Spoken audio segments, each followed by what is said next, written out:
Question of the Week from the Naked Scientists. Hello and welcome to Question of the Week. I'm Otis Kingsman, and in today's episode, we'll be tackling this communication conundrum from listener Mike. Does email and texting affect our brain's cognitive functions? Even before the COVID lockdown, texting and emails have always been an essential communication method. But does this lead to any significant changes in how our brains function? Dr. Ravi Gajendran from the Florida International University has conducted some studies into this and is here to share his findings. We conducted a series of studies that examined the use of text-based communication on complex tasks. So these are tasks such as negotiation, decision-making, problem-solving. On those kinds of tasks, what we find is that using text-based communication, especially email, is harmful for your motivation for subsequent tasks that you turn to. So let's say we work together on a negotiation task. But after we finish that negotiation and I turn to a different task, you may have less motivation for that next task, and you may actually do worse on that next task.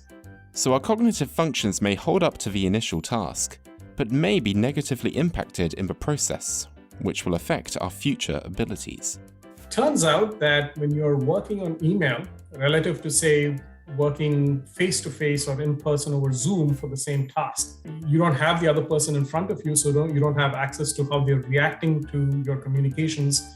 You have to craft them more carefully. You have to think in advance to disambiguate, your communication so that you're understood better. And when you put in a lot of effort, you experience fatigue, your brain is tired. And as a result, you have less energy or motivation for the next task you turn to subsequently.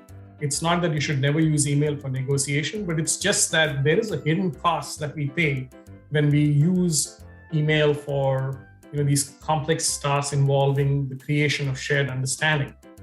Sometimes, though, we are in situations where we have no choice but to use texting and email to conduct complex tasks, such as in organizations needing to keep a record of what is said or communicate around a busy schedule. Ravi has a few techniques to help us in these situations. There are a few things that you can do. One is just take a break. Allow yourself the time to recharge mentally before you go into an important meeting or you take an important decision. The second thing you can do is you can schedule these communications towards the end of a workday so that you're not doing anything important afterwards. A third thing that some research suggests is that a walk in nature or just viewing nature, or maybe even seeing pictures of nature scrolling on your computer screen might help you recharge. And so that's something I want you to keep in mind. I'm not anti-email. It's just that we need to recognize that there are costs. And once you know those costs, you can then decide whether it's worthwhile continuing on email or just picking up the phone and talking. So then, text-based communication may be convenient, but we should consider if it's as efficient as we first expected. Thank you to Mike for submitting that question to us. Next week, we'll be tackling this troublesome transport problem from listener Alistair. The electricals in my car stopped working after it was transported from Cape Town to the UK. I think there was a fault in the scanner in Cape Town. My question is, how do these container scanners or car scanners work, and can it damage the electrical components? If you at home have a question, submit it to our forum, nakedscientists.com/forum, pop it on our website, nakedscientists.com, or email us at chris@nakedscientists.com. I'm Otis Kingsman.